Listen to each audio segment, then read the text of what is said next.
Hello, I'm Mark Jennings from Drinks Galore. I'm here talking to Alexandre Gabriel at London's Oxo Tower.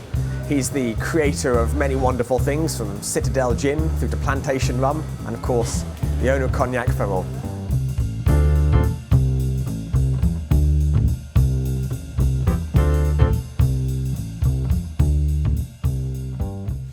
Alexandre, thank you very much indeed for being on with us today. Well, thank you. Great to be here. Great to be in London. Were you born into the spirits and the drinks business? I was actually born in the vineyards of Burgundy and grew up on a farm that makes wine in southern Burgundy and also distilled Fin de Bourgogne, which is the local wine, and always had a love for being outside and seeing things grow. Being on a farm, really. Ferrand is one of the oldest names in cognac making, probably from 1631, the first mention, but not much has been left through generations. It would be easy to assume that this was the family you had grown from and you'd inherited the business, but you were involved at quite a key moment in the Ferrand business, when it was on its knees, you could say. Yeah, I mean, it was down to 30,000 euro worth of sales, or 200,000 French francs. So that was, yes, that was a very low time. And I had this vision. I worked all these first years very quietly, learning and being taught by two great cellar masters to become a cellar master. And by the way, it's a 20-year program. It takes a long, long time. It's like, working with every barrel and learning the techniques of élevage and all these different techniques that are very specific, traditional techniques of spirit making. And some of them are almost forgotten, like La Méthode des Petits Eaux we talked before, where you age the water in an old barrel to soften it up before you use it in the spirit that you're working with. And my job was to reconnect with this, and because of what was good, from that. Nowadays, we only have 10% of in terms of diversity of the style of spirits or liqueurs that you had 120 years ago. Thank God there's this whole movement now of spirits with pedigree and personality. It could be argued that some people would be happy just helping to kind of rebuild Cognac's name, or one of the sort of main businesses, but you didn't just stop there. Tell me a bit about Citadelle Gin. Well, it's interesting because at Ferrand we have 10 pot stills, right? And they're tiny little pot stills. Why so many? It's because the wine has to be distilled when it's very fresh. As you know, cognac is made with wine that you distill. So, and if you distill, it's a very delicate wine that has no preservative by law. So you have to distill right when the wine is made, so it's just impeccable wine. Because you want that fruit, you want that freshness, you don't want any defect in the wine you distill it. What happens is, what do you do the rest of the year?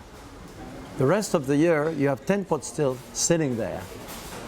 You have a distiller, you got me, you got the team, not distilling. And I thought it was crazy to have this great know-how, this great equipment sitting there.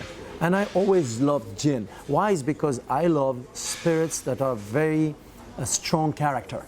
And I went to see customs and excise in France. I said, we're going to be making gin in the off-season, when cognac season is finished. And they told me, there's no way you're going to do this. In France, it's very regulated, and they're very professional people. So they didn't want to, to them was like a new thing. But they gave me the right to experiment, renewable every year, for 5 years.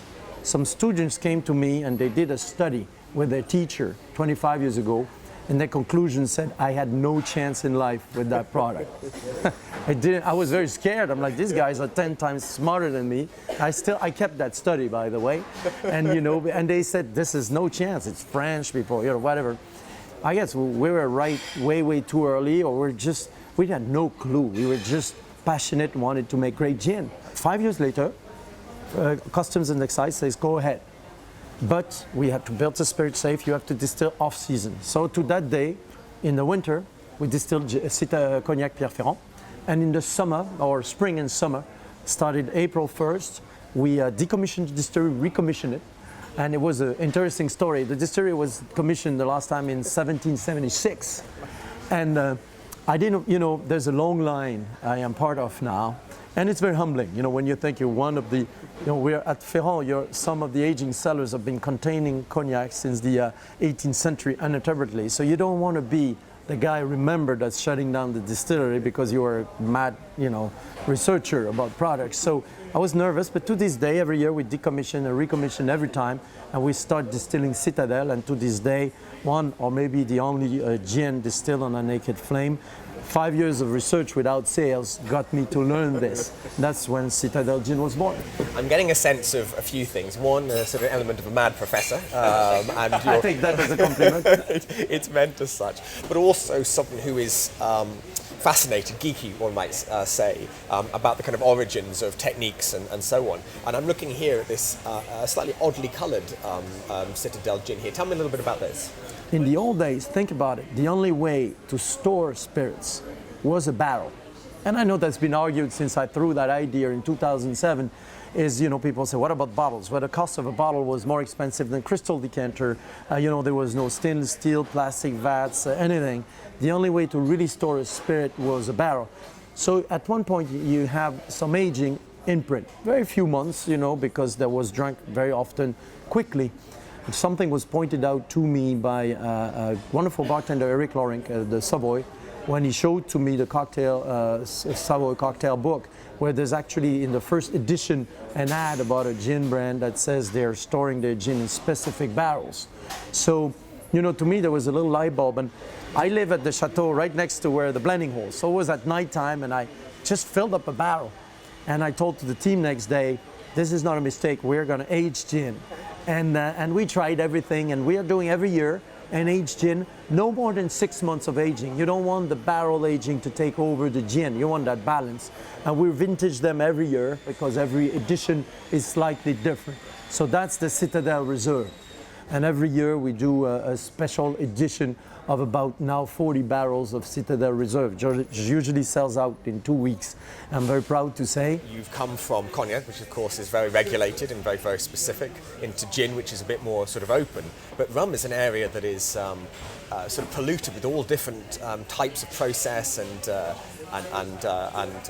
make and so on. What possessed you to get into such a crazy area? Well, I am possessed by rum now because it's a great term. And I started visiting the Caribbean. There's some islands still have, like in Haiti, you have one or two distillers, one in particular distiller that's from cognac origins, 150 years ago. So I thought I could speak with these people and they could use a cognac cask for a finish. There's a lot of compatibility, technical compatibility. I went to the Caribbean, took my little suitcase and went from one island to the other. And then I tasted rum right off the still, of the pot still. And it was like love at the first sight. Like she's there, she's beautiful, and I said, I can do something. There's this little voice in me, a loud voice really saying, you can do something with this. And I couldn't sleep that night. And suddenly, instead of getting paid for the barrels, I say, give me rum instead. And I had no marketing idea, nothing. Plantation was called Plantation because I traveled from one plantation to the other. That's how I was really lured and drawn into rum making. The beauty about rum is its diversity. You can have a beautiful plantation Jamaican that's like rustic, structured, like a guy with big hands, but a good heart, And then you can have the gentleman farmer of Barbados, that's sophisticated, elegant. And you can have a lighter style, elegant, a little spicy from Belize. And I think our job at Plantation is cherry pick the ones that are more truthful to their terroir or to their origin and nurture them into fruition. And that's what we call the Grand Cru of rum, or the rums with a sense of terroir. And that's one of the 3 key elements of plantation rums. I read that when you were setting up or developing Cognac Ferrand, your grandfather gave you his wine press. Is that right? Where do you read this? You know everything about me. He did, yes, he really did. You did your research. Yes, it's true. This is the wine press. I made wine with him and his team, at the farm in Burgundy. I've decided to also go and study business, and I wanted to have my own little thing. Small, I didn't care, but just something we could be with a band of obsessive people like I am, trying to change the little world that we live in. When my grandfather saw this, and he wanted me to take over him, and I was, you know, it was a difficult relationship. And when he saw what I was doing, he came to me and he said, now you have your own farm. And to him was, and I say this with emotion, to him was almost a sad news and a great news, because I was not going to be working with him, but you know, I had my own farm, and I still do, and I owe him so much. What's your legacy? What I will bring into the next generations, what I'd like people to, let's say, remember, if there's something to be remembered, opening the door, and I think we did 25 years ago, in once again, taste with the capital letters, is not drinking to get drunk, it's not drinking to look cool, it's drinking for pleasure, shared pleasure. And I think it's almost a philosophical way to look at life. You know, these moments of these shared moments with loved ones. You can rebuild the world with a good bottle of rum and a deck of cards with your friends until 2 in the morning, and these moments stay with you forever. And I do think that the true wealth we accumulate, there's only one, is experiences. Experience.